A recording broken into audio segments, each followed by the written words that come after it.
हाय, इस वीडियो में हम सीखेंगे कि डीमैट अकाउंट क्या होता है, हमें डीमैट अकाउंट क्यों चाहिए, डीमैट अकाउंट ओपन कैसे किया जाता है और भी बहुत कुछ। तो चलिए शुरू करते हैं।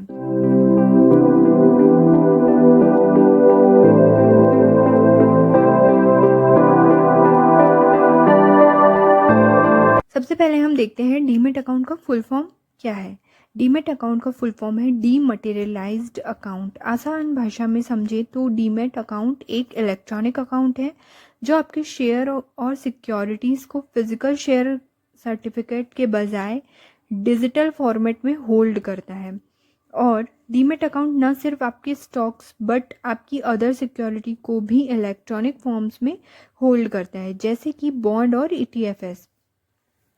लेकिन हमें डीमैट अकाउंट की ज़रूरत क्यों है, चलिए इसे समझते हैं। जब भी हम कुछ खरीदते हैं तो हम सेलर से प्रूफ में एक रिसिप्ट लेते हैं, है ना।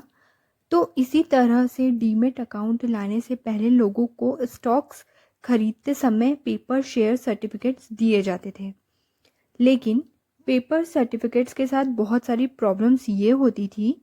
पहली, वो बहुत आसानी से कॉपी किए जा सकते थे, और दूसरी, फिजिकल शेयर को एक इंसान से दूसरे इंसान को ट्रांसफ़र करना भी एक मुश्किल और टाइम कंज्यूमिंग प्रोसेस था। इसीलिए 1996 के बाद शेयर सर्टिफिकेट्स को डिजिटल फॉर्म में कन्वर्ट कर दिया गया और पेपर फॉर्मेट शेयर सर्टिफिकेट को डिजिटल फॉर्मेट शेयर सर्टिफिकेट्स में कन्वर्ट कर दिया गया। कन्वर्ट करने के इस प्रोसेस को डीमटेरियलाइजेशन कहा जाता है, जिसको हम शॉर्ट में डीमैट कहते हैं। अब आता है एक इम्पॉर्टेंट क्वेश्चन, हम डीमैट अकाउंट किसके साथ खोलें?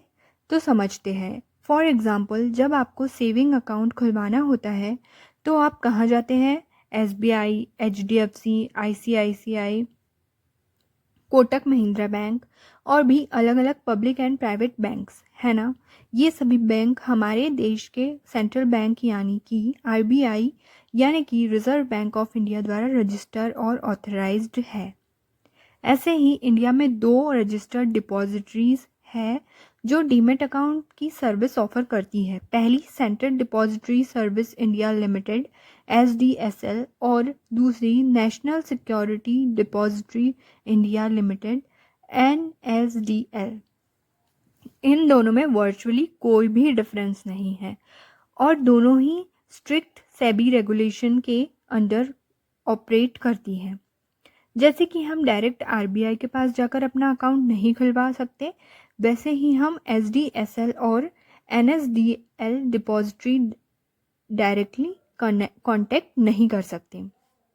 और यहाँ आता है DPS depositories. Participants basically DPSS, NSDL और CDSL के एजेंट्स होते हैं और वो डिपॉजिटरीज और इन्वेस्टर के बीच का लिंक होते हैं। अगर आप डीमैट अकाउंट खुलवाना चाहते हैं तो आपको एक डिपॉजिटरी पार्टिसिपेंट के थ्रू जाना होता है।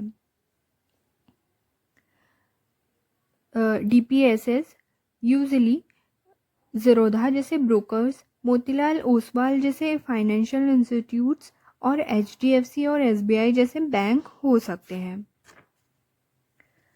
आई होप आपको यहाँ तक समझ आया हो। चलिए आगे देखते हैं। बहुत सारे लोग डीमैट अकाउंट और ट्रेडिंग अकाउंट के बीच कंफ्यूज हो जाते हैं। वैसे तो दोनों एक ही स्टॉक मार्केट में निवेश करने के लिए ज़रूरी है, लेकिन दोनों के डिफरेंस प्रोसेस है। दोनों के डिफरेंट प्रोसेस को हम समझते हैं। डीमैट अकाउंट एक बैंक अकाउंट की तरह होता है जो आपके शेयर को होल्ड करता है, और ट्रेडिंग अकाउंट एक प्लेटफॉर्म है जहां से आप शेयर को बाय और सेल करते हैं। In other words, demat account में आप शेयर रखते हैं और ट्रेडिंग अकाउंट में बाइंग और सेलिंग ऑर्डर प्लेस करते हैं। आप डीमैट अकाउंट को सेफ लॉकर की तरह समझिए जो आपके शेयर को होल्ड करता है, और ट्रेडिंग अकाउंट को उस लॉकर की तरह। जब आप शेयर को बाय या सेल करते हैं तो ट्रांजैक्शन ट्रेडिंग अकाउंट के थ्रू होता है और शेयर आपके डीमैट अकाउंट से क्रेडिट या डेबिट होते हैं। चलिए एक एग्जांपल से समझते हैं। जैसे कि हमारे पास टाटा मोटर्स के 20 शेयर है, अब हमें इसे खरीदने हैं। आप टाटा मोटर्स के 20 शेयर को बाय ऑर्डर प्लेस करने के लिए ट्रेडिंग अकाउंट का यूज़ करेंगे।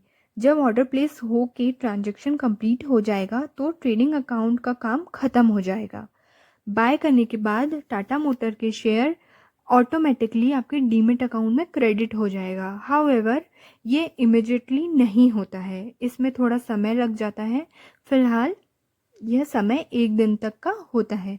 सिमिलरली जब आप इन शेयर को बेचोगे तब आप फिर से अपने ट्रेडिंग अकाउंट का यूज़ करोगे और सेल ऑर्डर प्लेस करोगे।